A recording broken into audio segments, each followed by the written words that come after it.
Hello. Thank you so much for joining us today for our virtual artist talk with Aileen Bahmanipour. I'd like to begin by acknowledging that Griffin Art Projects is situated on the traditional and ancestral and unceded territories of the Tsleil-Waututh, Squamish, Musqueam, and Stolo nations. We are honored and grateful to undertake our work here. My name is Emmett Hanley, and I'm the Indigenous Curatorial and Marketing Intern at Griffin Art Projects. Just a few quick housekeeping notes before we jump into today's presentations. Firstly, I wanted to mention that if you would like to see live captions displayed for today's presentations, you can enable this by selecting the CC Live Transcription button at the bottom of your screen.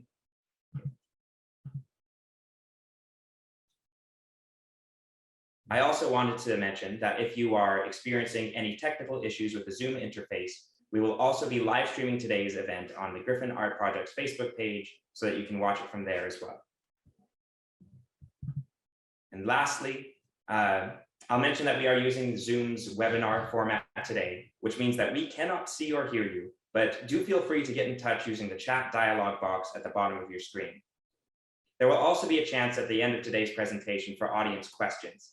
So if at any point throughout the presentation you have a question for our presenters, do feel free to type it in the Q&A dialog box, which is actually separate from the chat. So during the Q&A, you'll also have the option to ask your question out loud. So if that is your preference, do feel free to indicate so in the Q&A dialog box, or feel free to raise a yellow virtual hand using the button at the bottom of the screen. Today's presentation is being recorded, so if you ask your question out loud, your voice will be captured on the audio recording. And finally, to give a brief introduction to our speaker, Aileen Bahmanipour is an Iranian-Canadian visual artist and the winner of Griffin Art Projects North Shore Studio Art Residency Award.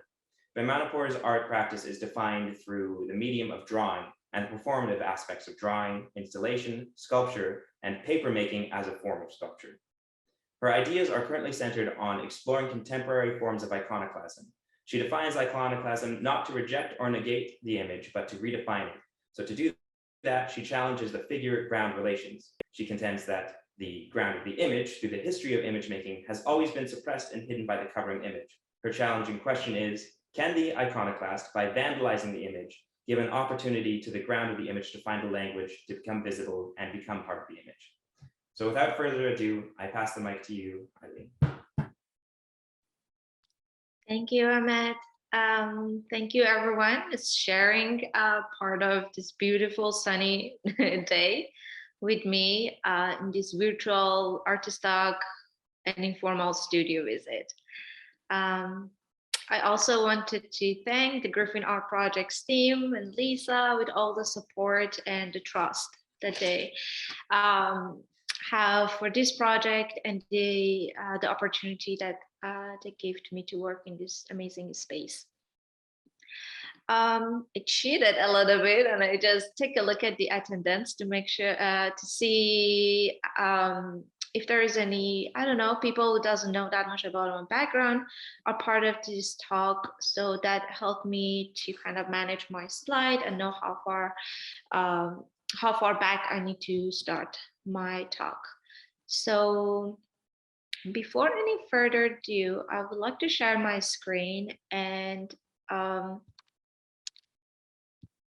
start with some of work. So my plan is to jump from the very beginning of my process and what happened since 2009. And then I'm going to have a very big jump towards my more current work, like at least like 2020, since the beginning of the pandemic, and bring it to what I'm doing in the space and during this residency. So the thing is that I just wanted to maybe mention something before this start, is that the Griffin Art Project residency has been a little bit different from my previous residencies that I've experienced with, but since there wasn't any open studio event in the end, so that pressure of having a finished product in the end for the exhibition was off of my shoulder. And that gave me very great space to breathe in and try new things that I wasn't even sure about them. I wasn't sure if they result to something interesting or not, and just take my time and really breathe into some of the exploration that I had with my material. So in that sense, I used the time to think through my process mostly. And the productive time for me has been through production of the ideas mostly than, let's say, the finished works. So with that introduction, I just want to start my process. So in the beginning of my work, if I could pinpoint the starting point, started in 2009. I was in Tehran, Iran. I was studying my undergrad in painting in our University of Tehran. And some of you might be familiar with what happened during that period of time, that it was a public protest against a presidential election of that year. And the protests were suppressed by the government physically on the street, but on the other hand, the internet was filtered. Like, internet is filtered in Iran, but in that specific time, it was maximized. And I had to go to the school and do the homeworks and do all these things, and I need to use the internet. And it was hard for me to tell if I'm connected to internet or not. So that's the filter page. So which, even if I search for regular things, like not even, let's say earthquake happened the night before, like it was filtered. Like pretty much all the news were filtered. And it was started with a weird habit that I was Googling for like fish, tree, horse, to see any images come up if I'm connected to internet or not, because otherwise, whatever I Googled, this was the page, the filter page. So if I want to translate this page for you, is that, so the page doesn't give any answer to my question or the thing that I was looking for, but give me 8 categories that if you're looking for educational resources, entertainment resources, work and investment plans. So through these categories, these are the websites that you are allowed to check, but I'm sorry, you cannot search for the question that you are actually looking for. So, and then what happened was I found that through that weird search of fish and horse and tree to see if any images come up on that internet filtration system, I found that when I search for the diagram of things, more images come up. Let's say instead of 3 or 4 images, I could have like 20 images come up on that system of internet. And it wasn't very conscious. Like, it wasn't that all of a sudden I thought that, aha, that's something interesting. But I thought that, okay, this is something available to me. And why is that? It's because they're very neutral. They're not political or social necessarily. And by diagram, like, I'm talking about this kind of diagram, like the cross section of a snail or whatever, you know, like, it was very haphazard, wasn't that much specific, exploded views of systems, and that became quite interesting. So working and living and experiencing life in a situation that everything's pretty much filtered and obscured, then this imagery were doing something interesting for me, like cross-section, explanatory diagrams. They aim to explain what's going on inside the system, the parts that you cannot see from the outside. And I wasn't very into the abstract diagrams with like numbers and arrows and brief explanation. I was really interested in the explanatory diagrams, the one that had kind of a process through them, the one that had kind of a narrativity through them, certain steps, like it starts from a specific point, you need to go through a certain process, so you end up with a specific result. And these are some works through 2014 when I came to Vancouver from Iran through the immigration process. And I started working with transparent materials. I'm not quite sure how much of it really was because of the architecture of Vancouver, and I was exposed to lots of transparency and glass, and even the studio that I had at UBC had huge windows. It was quite a bit of transparent building.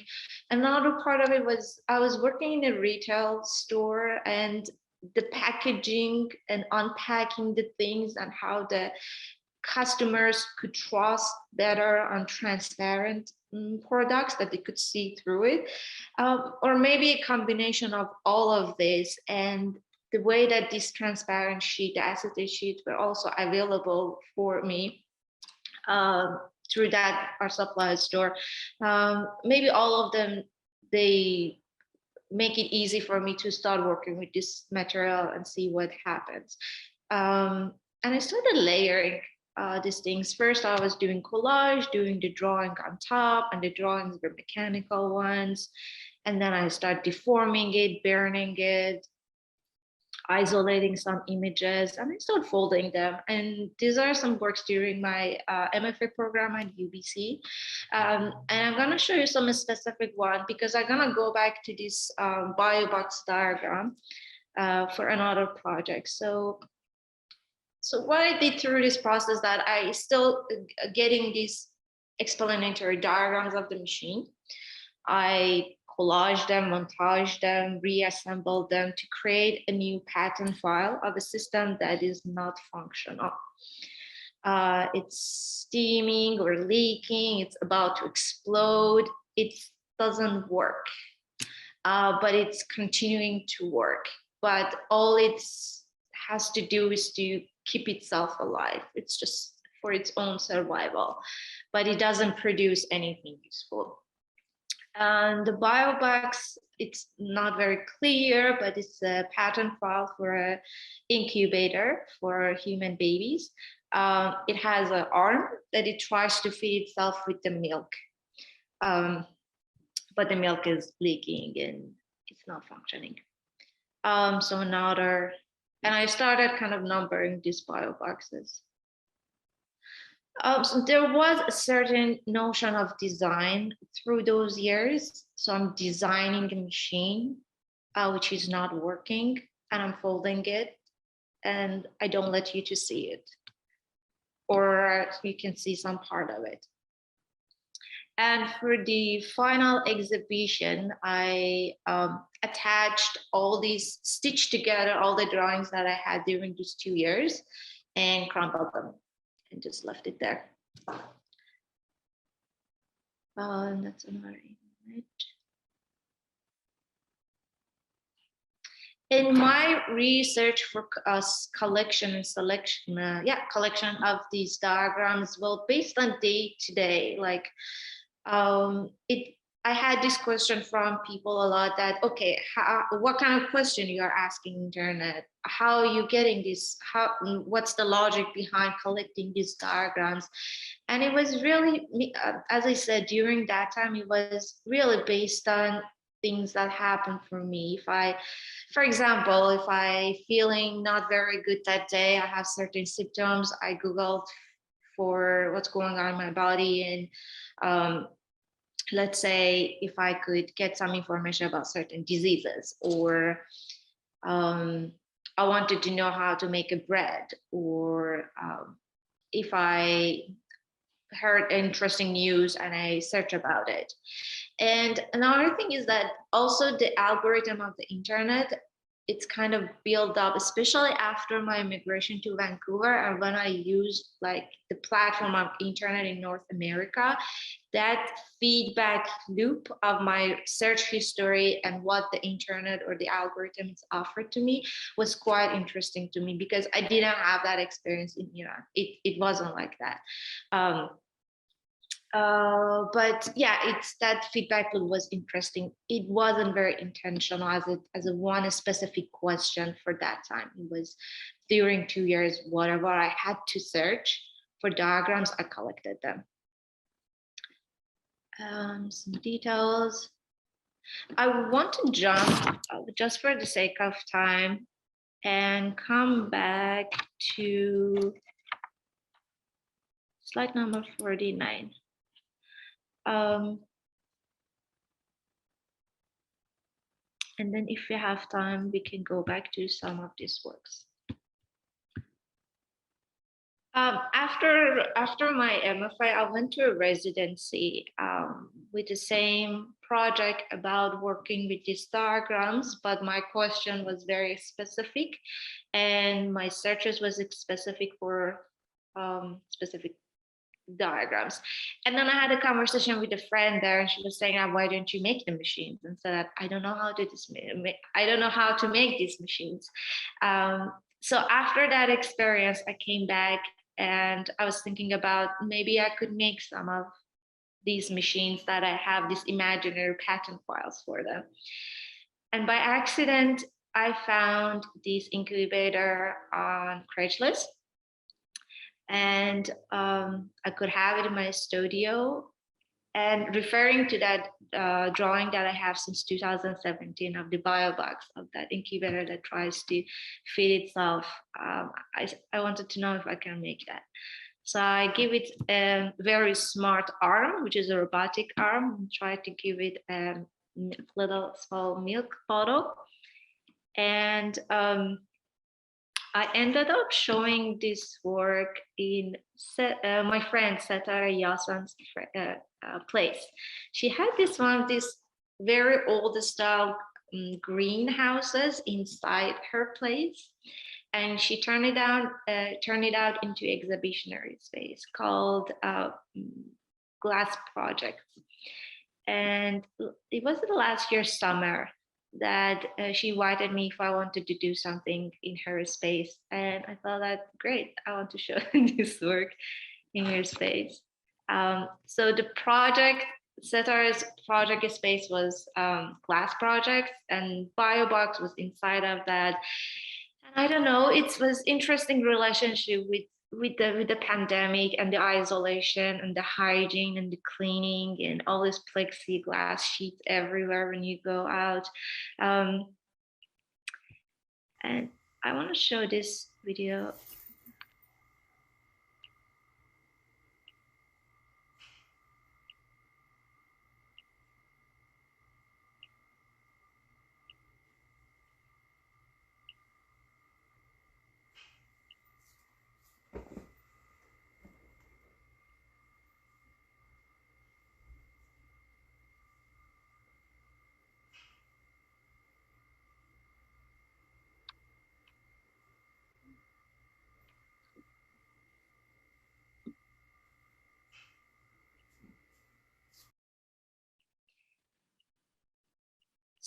The work about this work, Godfrey Long invited me for a seminar or a symposium. It was like an online conference about gaming, and we talked with two other panelists.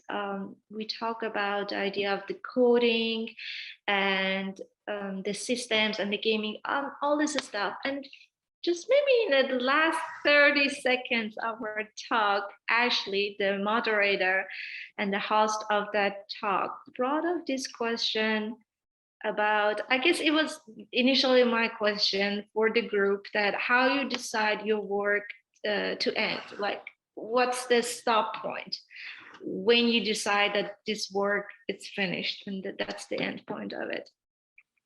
And we were talking about that, and actually, again, the last 30 seconds, we really didn't have time to unfold it. She mentioned that, okay, the machine doesn't know when to stop.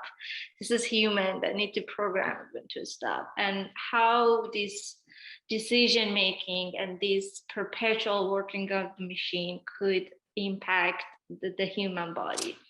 And for me, that was an interesting question. Like, I didn't know how to end this work. Like, the starting point, there was no starting for a specific ending point. It was just this constant repetition and constant failure of the arm to fit the system. So I'm gonna go back to this question in my recent work, but I did other things with these diagrams on acetate sheet, tried to get rid of the negative space, and work with the linear materiality of these diagrams and tangled them. I did that with some older works and the diagrams to see what happened. I guess I thought I did enough of the foldings, and I was kind of curious about other forms that I can work with these diagrams and again linear form of them. So I tried to make tangles out of them, or nuts maybe. Try to hang them on the wall, deciding if I want to add additional color or patterns to them. But this is how I cut around these lines. So again, this idea that I don't want any negative space. I just want to keep the drawing part. Deciding between white panels, and I ended up using, I don't know, I think I will, these are work in progress, but there are some sketches for a body of the works. I'm going to call them how does a negotiation table could look like.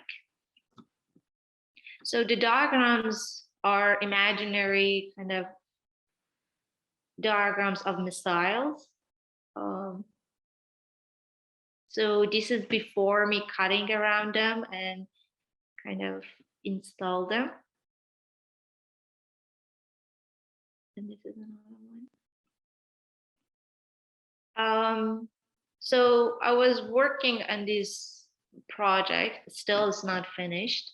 And then I went for a residency in Berlin for last year for 3 months. And I didn't bring any of my familiar material with myself. I went for this residency with the hope that I could find a new way to cope with my ideas, maybe a new material, or completely change my practice. But I was sure that I really want to have a break from my comfort zone and the material that I'm used to use them. So it's the building was interesting, and as soon as I entered the space, I really wanted to do something with the space. It was very, I don't know, theatrical in a way. I'm gonna explain it how.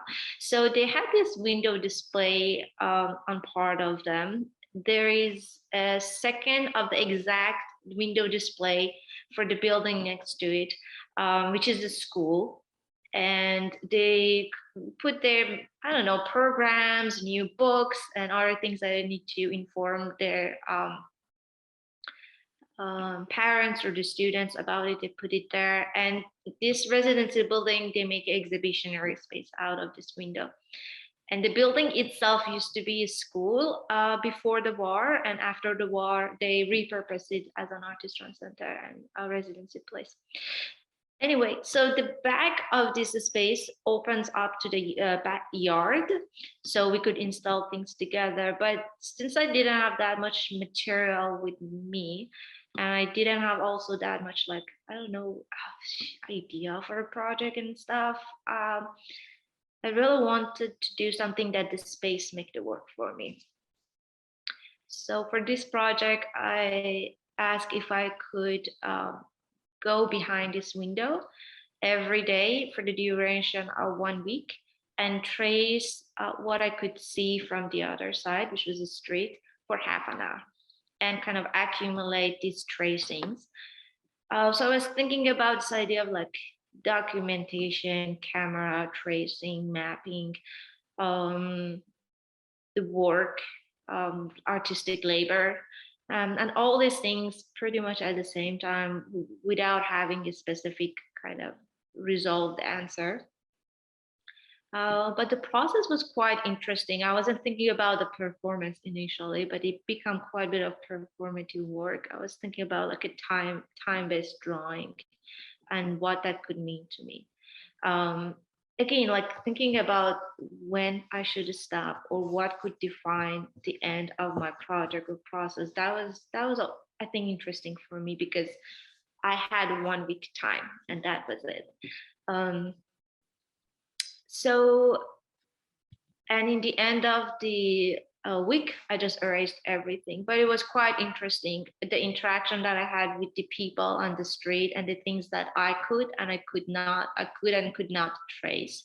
Like even the most solid things, like the buildings, it's like I keep moving. Like it's impossible to just stay in one point perspective. It's a myth.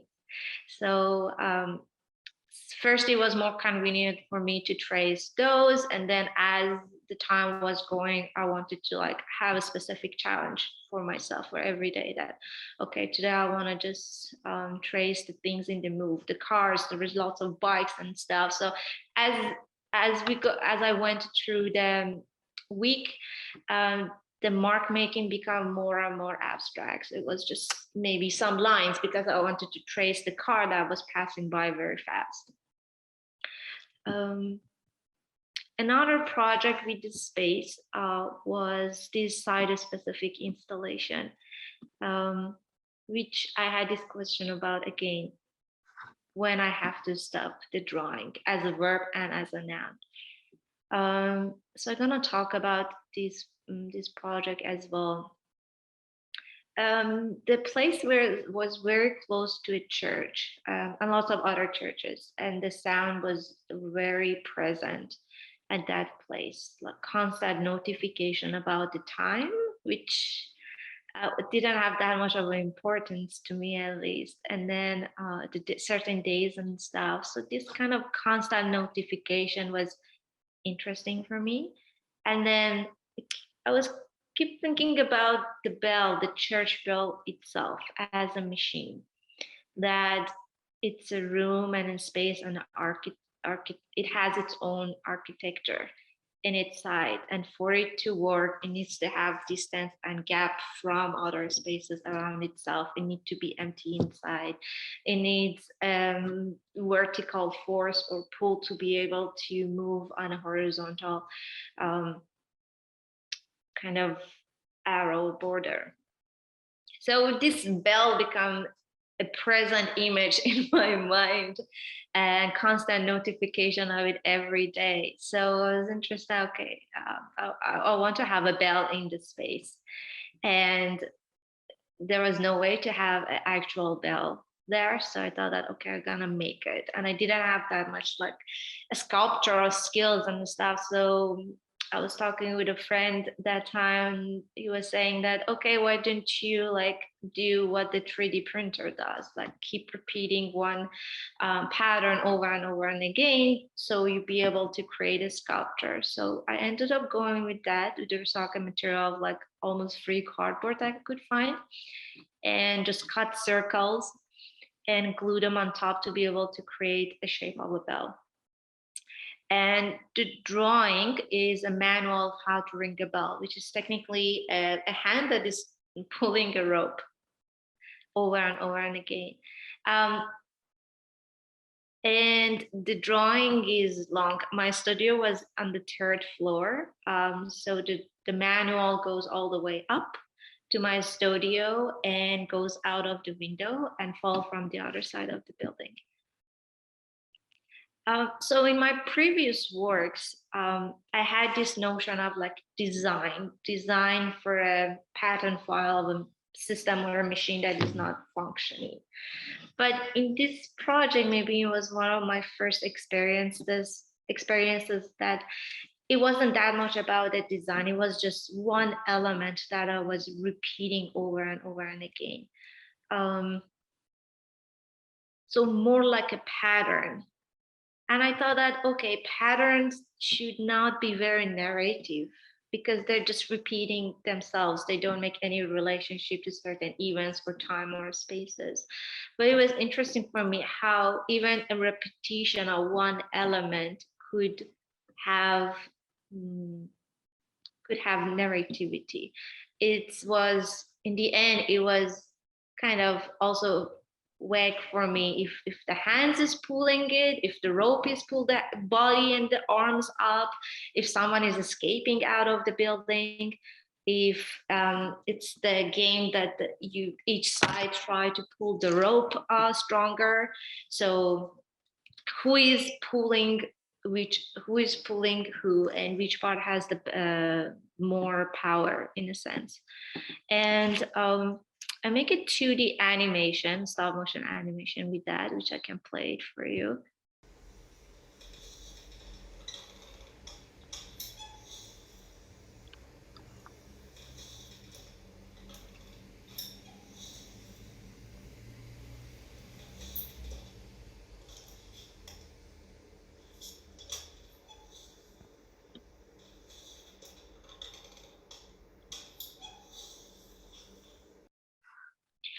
So the sound, I recorded the sound of my studio door, and the same sound was projecting through the bell downstairs.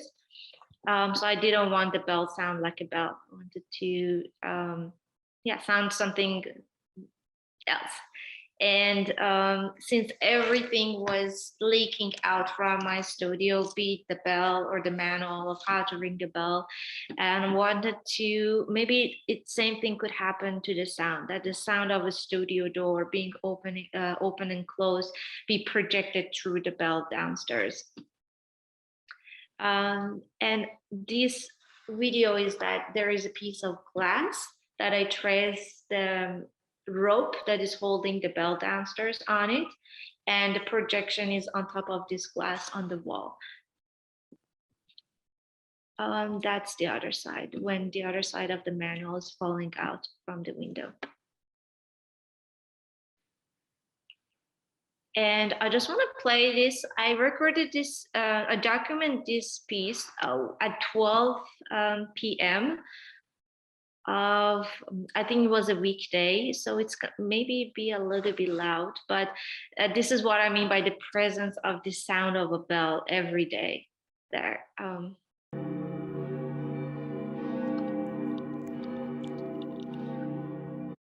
Oh, sorry.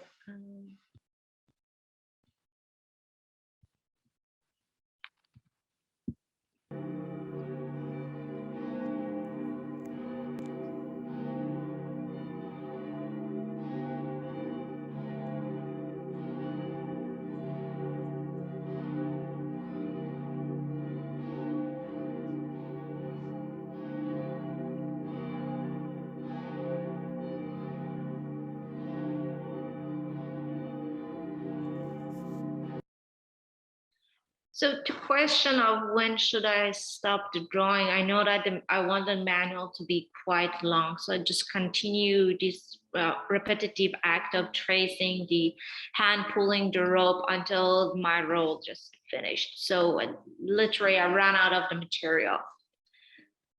And I came back and I continue with that cutout of the diagrams, put them in the plexiglass box, and I was wondering if I could do similar thing with this space. If the diagrams and these installations could do similar thing in the actual interior space. And that's when I started my residency at the Griffin Art Project. So I'm working on a specific drawing piece and some other projects that I'm going to talk about it now.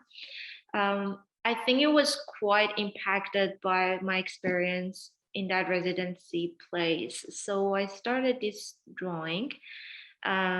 It's called Manual for How to Have a Safe Landing, or Manual for a Safe Landing, which is technically a repetition of the diagram of a landing wheel of airplane. And I repeated this manual over and over and again until my role ended.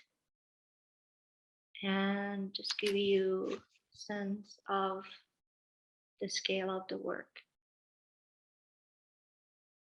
So I'm really thinking about this question of like this artistic decision making of when the work is finished, and what happens if I take this decision making away and just continue this process until my material finish, until my role ended. That perpetual kind of act of tracing and projecting, tracing and projecting. And what kind of result I could have through that process if I take that decision making out. Because as I said before, I was working with this notion of design. It was like a closed circuit. It was a non-functional system producing waste and consuming its own waste, and what is produced against. It was like a loop. But for my recent project, it's not about a loop anymore. It's like really an unending act of falling, or a repetitive act that may not cause to any conclusion or any result. It's constant notion of falling. It never reached to the end. It's continue forever. Some details of it. So if you were in the space and you could see the drawing from above, some part of it could be very illegible. And on the other side, I have this wall that I'm going to talk about what I was doing. So when I, in the first few weeks that I got to this space, I wasn't very comfortable in the space, which is normal. Like you're new to the space. So I start to working on these folder works that I had this from before, but I wanted to continue and see what other diagrams work on it. So the idea behind these works was that, again, in previous works, I had this idea of like making a pattern file, do something with these diagrams, create something new out of them. And I wanted to, you know what, I don't want to do anything with them. I just want to cut them and stack them on top of each other and just put them in the folder. And I do this stack based on the project by project. So the stack of diagrams for a specific project is separated from a stack of other diagrams that I printed for a different project. So I go through this stack, get rid of their negative spaces, and just store them, hoard them through these folders. I call them unprocessed data. And again, like thinking about the pattern, and I thought that, okay, patterns are not narrative images. And then I thought that, okay, these are, since I don't have that sense of design on them, they should not be narrative. Like my act should be anti-narrative. But I don't think if the result is that much anti-narrative. I think there is a narrativity or attempt or potentiality for narrativity through these forms, which make them interesting for me. So I work on a couple of them. And then I thought that, okay, let's see where I'm going with them. I take a photograph out of them. I printed them.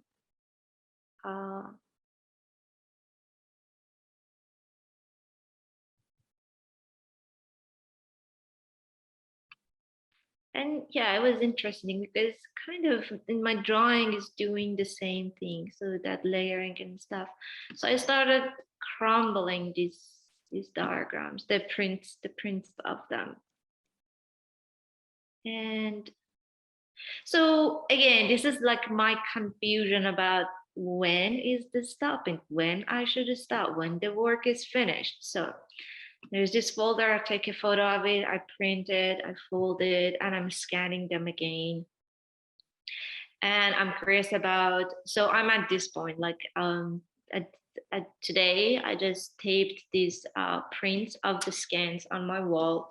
And I'm wondering what happened if I fold them again and scan them again, and what happened if I continuously do this act of folding, scanning, folding, scanning, folding, scanning, and see what would happen to the end. I'm not sure. I'm not sure if they're finished work, either they're in progress, but they're doing something interesting for me. I'm curious about continuing this work, and I hope that it opens new threshold for my practice. And that's the end. So yeah, we can, I think, open the floor for some questions. And I probably can go back to some slide that I jumped over them and unfold some concept, I would say. Awesome. Well, thank you very, very much, Aileen. That's some quite a interesting body of work. So yes, if anybody has any questions, please feel free to drop them into the Q&A box at the bottom of your screen, or if you're interested in seeing some of these other slides, please let us know. I would like to see them, but I'll start off with a question that I had here. So our residency is a shared studio space. So how has your practice been affected by sharing a studio space with Bill Burns, the other resident that we have currently at Griffin? Sure. So my initial proposal was about, I was aiming to have a site-specific installation in the space. The thing that I was super excited about, my experience in the previous residency building, I thought that if I could like repeat it somehow here in a different form, which was not quite a bit of that story, but I want to say something, and after that I can answer your question, Emma. So the location of the building was quite interesting. It's between mechanical car repair, which it's called Car Stereo Performance. That's the name of it, Performance, which is for car stereos. And on the other side, there is a dance studio. So this idea of performances. And sometimes I have a dog here, so I go for a walk with the dog and kind of absorbing what's going on in these spaces. There's certain element that I think unconsciously impacted my work. So the dancing studio is quite interesting. Like when I could pause on the location and look at it, what's going on inside. It's the room that I think 2 or 3 sides of it, 2 sides for sure, I'm not sure about the third wall, that is covered by mirrors, and 1 side is window. So you could see the kids are doing a rehearsal. They're repeating a movement again and again and again. At the same time that rehearsal is repeating through 2 or 3 walls of the mirror at the same time. So it was quite formally interesting for me. About that act of rehearsal and practice and repetition of it in the body and in the image of the body. And then the car repair thing, and it's like broken engines. They keep trying again and starting again, failure, starting again, failure. So they're like failed engine. They're the engines that needs to be repaired. And another thing which is quite interesting for me is the sound of the train, that you can hear it clearly from the studio, and the brick, this metal on metal brick. So it's very mechanical, machinic, kind of metal, very, very cold sound and the feeling of it. These were the things that I could resonate with them. And my experience with like sharing the studio with Bill, which is the kind spirit of this space, is that the first day that I entered the space, you can still see, he kind of taped his work in small like drawings and illustration on the wall, and there were cameras everywhere. And the kitchen smelled good. It makes the space quite welcoming, and it was something was going on, something alive was going on, which add to the warmth of the place. And it was nice to have Bill in this space and just crossing over his works. And I'm not sure how much me taping my works on the wall, it's like mimicking Bill's, but yeah, we're not very, we don't talk a lot. We're both are doing our own thing, but that non-verbal communication or transaction, it's quite interesting for me. Yeah. Awesome. Well, thank you very much for sharing.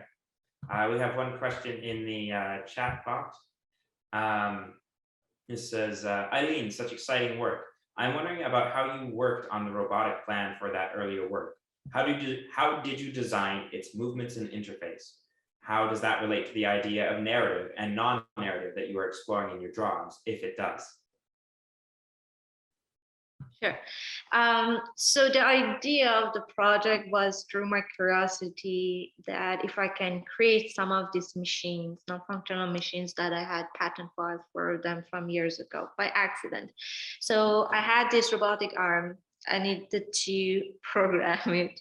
And the program for that specific robot couldn't work on my laptop. I needed to have like a Windows, not the Mac one. And I had this glitch, my laptop kept turning off and restarting, and this technical problem. So I ended up using a ready-made program for it, right? So again, like the incubator was ready-made. The robot, I just need to assemble it, but the program, the language, I ended up, again, similar to the way that I collect the diagrams, I had to get it ready-made. And the movement was acceptable for me. Like I didn't need to design a specific movement for it. Maybe should I have the file for that? But it was my first time, also one of my first time going, looking carefully at this kind of language for the machine. It was numbers, and some part of it was for the machine, and some part of it like had meaning for me, like some words like command, speed. There were certain words that it made it interesting for me. So the statement for that exhibition was the same coding language that I manipulate a little bit to make it like a first person narrative. It's like the machine is talking. So that was how I work with the language of the coding and the way that I received the coding and project. Yeah, the narrativity, I know this is a good question. Like, I guess the act of the repetitive, I don't think repetitive act necessarily could be narrative. I think it's along with the way that I think about the patterns, that it seems that they're doing anti-narratival kind of form. But the thing that gives this kind of narrative potential to them is the concept and the context and the environment and other elements that they could refer to you and every other single audience or the visitors of the work. That's another way of, it is interesting way of kind of potentiality of narrativity, which is, I'm not forcing it to the work. It's not something that I designed for it, but it's happening through its relationship, the relationship of this repetitive act and this space and the material and the visitors or the audience of the work. So yeah, thank you. We have a question here from Bill Burns in the chat. Hi, Aileen, can you expand on something about your line work, your play with machines and how sound plays into it for you? Maybe this has been answered a little bit already, but I'm intrigued. Thank you, Bill. Thanks, Bill. The sound. I wasn't thinking about doing like sound. Haven't been part of my practice. Never ever. I'm never even thinking about a sound, creating a sound installation. It happened in my recent experiences when I wanted to.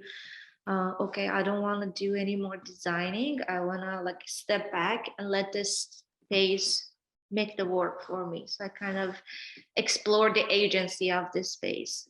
So after that decision making, I found the potentiality in the sound, that the sound is part of the space. And when I'm thinking about the space makes the work for me, then the sound is the important elements of it. So I want the bell sound like the door of my studio, or whatever conversation, for example, is happening in the studio, be projected in the first floor through the bell. Or so I think after that project, I've become sensitive to the element of the sound of the spaces. And so in the Griffin Art Project was also, again, the sound of the train, and most specifically the sound of a brick of the train, and this metal on metal friction, and the car and the parking lot. These are interesting. They became interesting for me. I don't think if it was because of my previous project, maybe I wasn't that alarmed about them.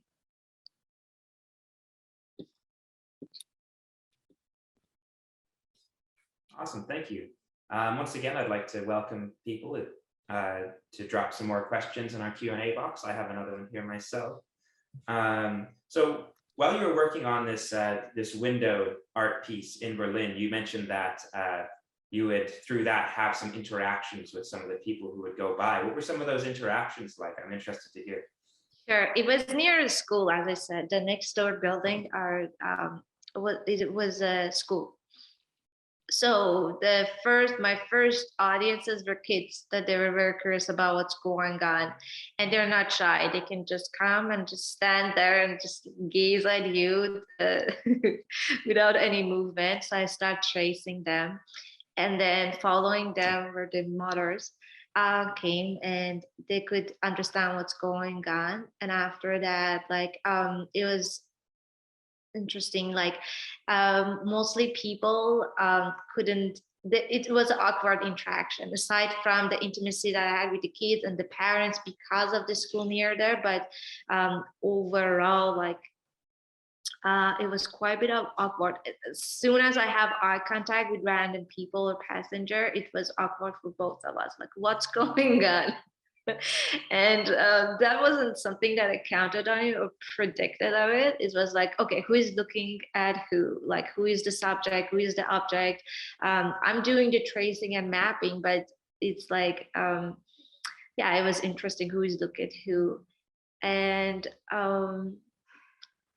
wondering if there were the other interesting point, as I said, it was like, what's the solid things like buildings and the fixed elements of the streets, what also in the move, because I couldn't stay solid in one point. I was moving. So yeah, it was an interesting project.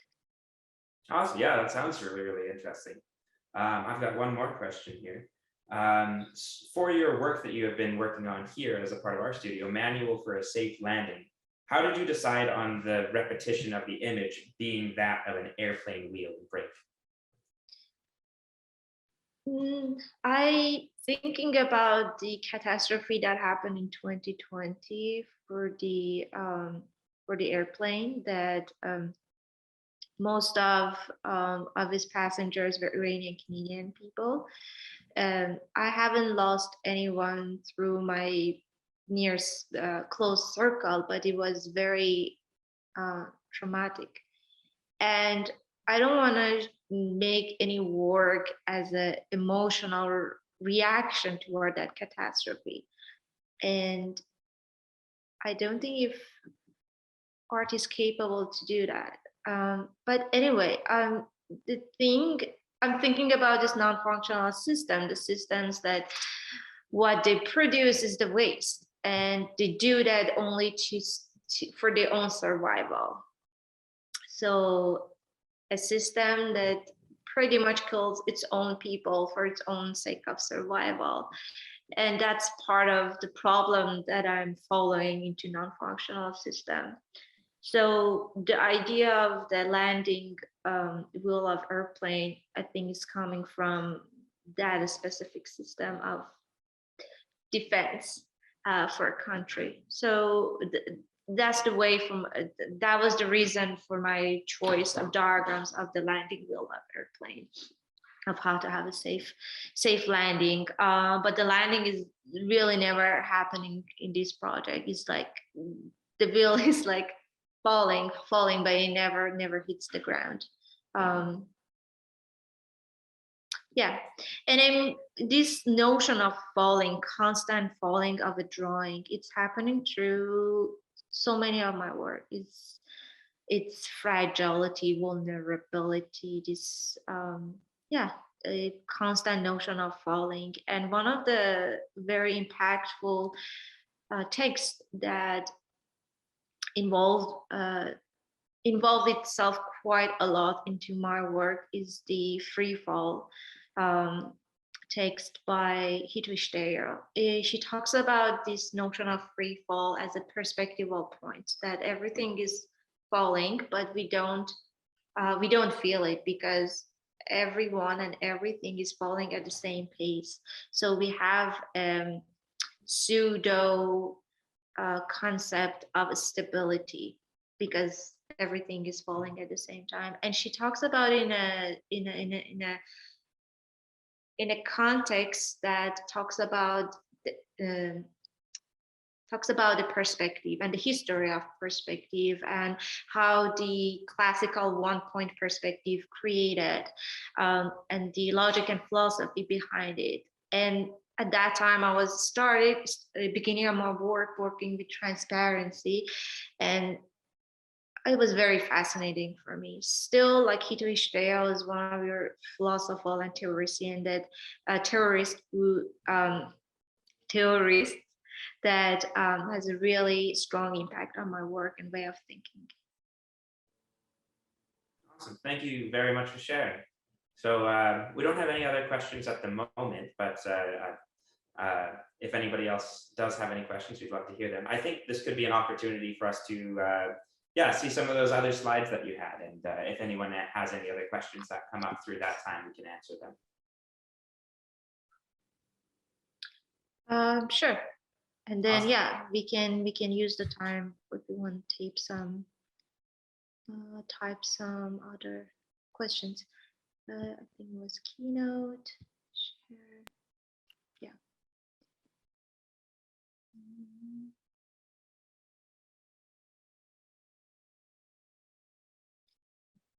I'm wondering. So I think I jumped from here, which was the drawing installation of image disturbance pattern, and the installation accompanied with the diagrams for disturbance. It was my first paper making attempt that I wanted to make a bad paper, because paper or any kind of image making ground, its task, its job is to be a proper platform to support the image on top of it.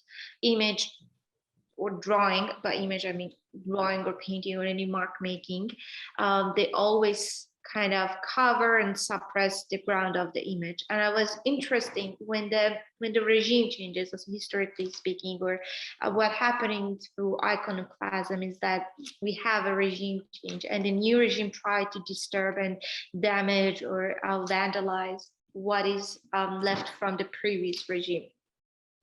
So let's say if there is a wall that they get scratched, there is an image that they get torn apart. So that ground of the image could find a visibility in a language to become part of the image. I'm celebrating that damage. I think is liberating. So in that sense, I was curious, even through my work with the transparency and the drawing on it, is that how can I create an image that the image and the ground of the image become inseparable? Both of them become one thing. You cannot separate it. You cannot say this is a drawing on paper, this is a painting on canvas, for example. They both create one image. So in that case, I wanted to kind of this figuration of the body, that body not stay on the paper. the figure goes within the paper. And manual for distort. And aesthetically, formally, I found this kind of shape of the hair on the paper similar to my drawings on the acetate. So it was fulfilling for me. It was quite interesting how formally they could respond to each other. And on a separate project with a very similar title, I was doing it with video. Again, the videos that they kind of subject me. They show up on my social media because of the algorithm of my search history. So it was a talk in a conference with socio-political context, and it has a sign language interpreter. But what was interesting for me is just this layering of the digital images. It's like the sign language interpreter frame is right on top of the actual video of a conference. So I cut this image and I was thinking about concrete poetry in a way through this language and forms and colors. And again, this notion of hand trying to communicate through a language. The transparency also is an important element here. So instead of having the image on the ground of the image, I have a projector. The plexiglass plate, now they become a screen and a lens at the same time, and they kind of scatter and make that image legible on the wall.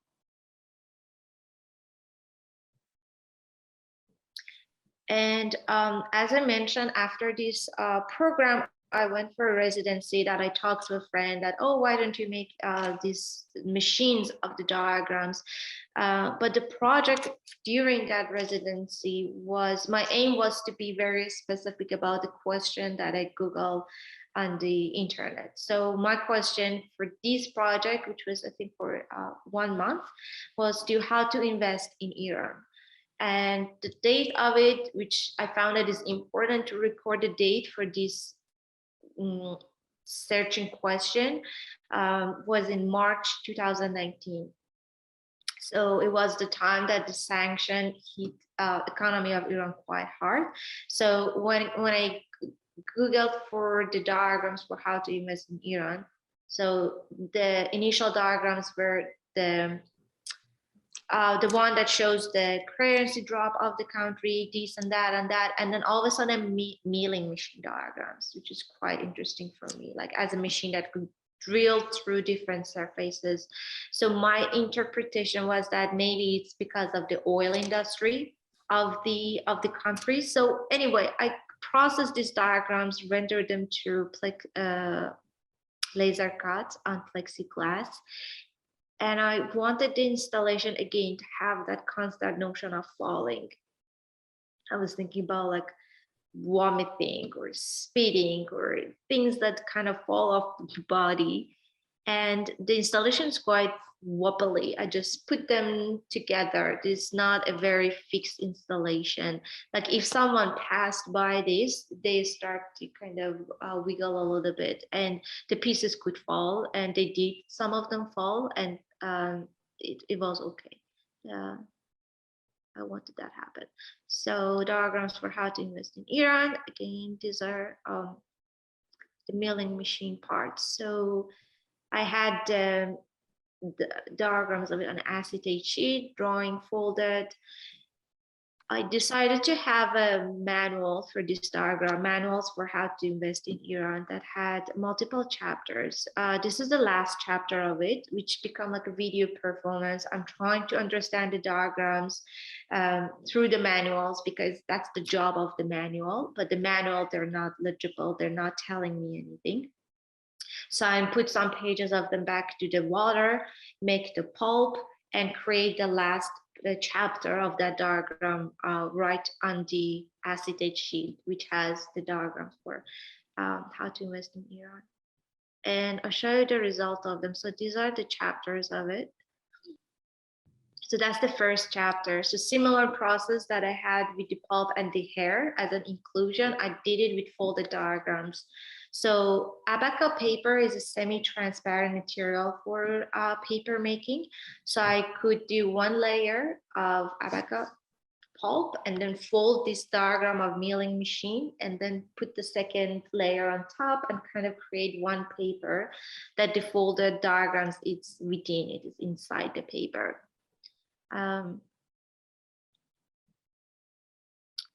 And for another chapter, I kind of coached the paper on the acetate sheet, similar material that I do the drawing on it. And I let the gravity to shape the paper. So what I was thinking to do is to, okay, what a stupid paper could look like. I let the gravity to push the paper, and that was the result, which looks scientific to me. It's like biological, or the things that you can see under a microscope. And this is the last chapter that I just put on some paper of the already made chapters to the water, make a pulp again, and coach the paper on acetate. So again, that abstract notion of the material is like chewed up, leftover, wasted, leftover. And this is also another machine that I made based on my imaginary pattern file. Called spitting machine, and that was right after my graduation. It's like we don't have that critic session anymore. We don't have that support of our cohorts to talk about the work, and I could understand my work through their language, through their theory. So I had anxiety about it after my graduation, and it was more like a joke to myself that, Aileen, do you wanna self-credit like a machine that could credit your work every time, all this 24/7? So that's the machine that for this work, I showed it at Dynamo Art Projects. I filled it up with milk. And every 3 minutes, the spitting machine spit milk to the other side of the space and fertilize it, nourish it, feed it. And that was pretty much maybe my first conscious performative aspect of my work, because first of all, I let the machine to do the performance for me. And later on, I need to clean them up. So that maintenance of the machine become interesting for me. I need to clean. So it was adding mark making on it, even through the cleaning and mopping. And then the milk go rotten and the smell added to the work and the flies came. So it's maybe one of the first project I was very unpredictable. I thought it's predictable, but it became unpredictable for me. And the other side is like 3 pillowcases that has diagrams on it. I stitched them with my hair. And I folded another diagrams. It was more like a trap because I wanted to people expose themselves to the shot of the milk possibly. So something was quite exposed and something was crumbled in the corner and hidden. So 2021 wasting techniques again, I wanted to work with other form of these diagrams instead of folding them. So diagrams for the wasting technique are the diagrams. Are we doing good with the time? Is there any questions or okay? We're doing good.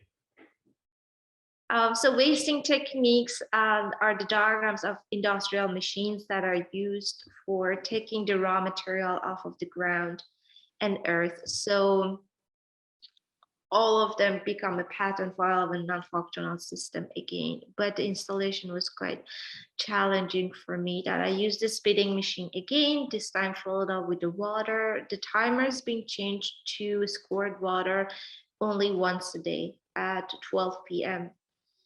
And there were 2 iPads on both sides of the installation that it's the audience, the online audience could connect to the installation and the exhibition with the same format that we're using now, the webinar one. So at 12 p.m., the machine squirts water, and the material that used for the drawing is water-soluble graphite on acetate sheet. So gradually started to, kind of erasure, but it's not that it cleaned the drawing completely. It's just making it fader, a little bit less clear.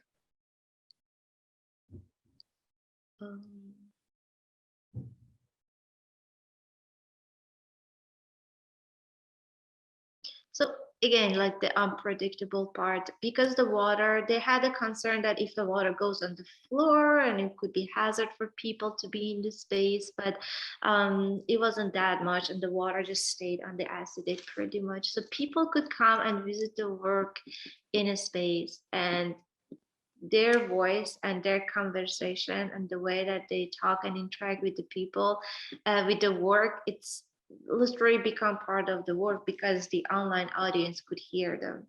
And it was inevitable part of it, just interesting for me too. So after 1 week or so, the Alternator Art Centre asked me that, oh, Aileen, do you want to write the notes and make sure people know that their voice and, and what they say will be noticeable for other people? So so I don't know, sure, okay, if you need to. It's like it was unpredictable for them too. So that was that. And another thing was happening through this Zoom webinar was that because it's not been created for like fine art projection and stuff, it's like it's made for meetings and stuff. It doesn't have that much high quality. So the images were very low resolution. So for an online visitor, the work wasn't about the drawing that much.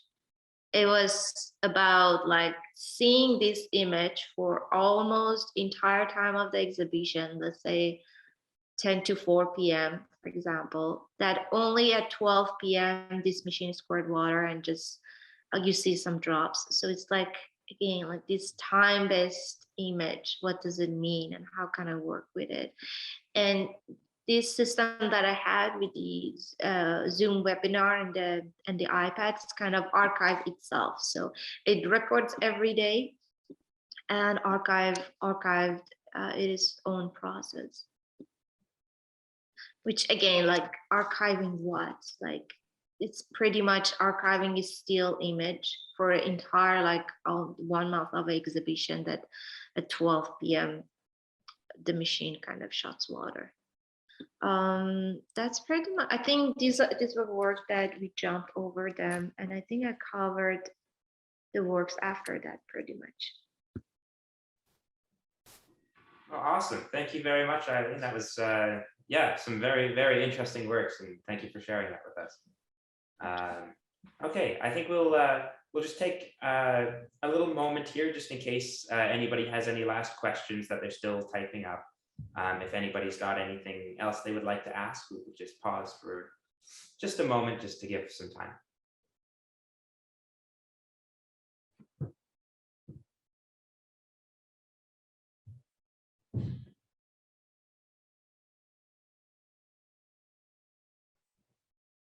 Okay, I think any questions that would have been asked have been asked. So thank you all very much. Thank you everybody for coming. Thank you, Aileen, for once again sharing all of this work with us and for giving us this time and this talk. We yeah, appreciate it very much.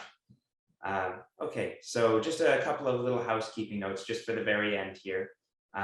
If you liked this event and would like to see more like it, we are having a virtual curator tour with Lisa Baldessera for our current exhibition, Per Diem, the Gerd Metzdorf collection.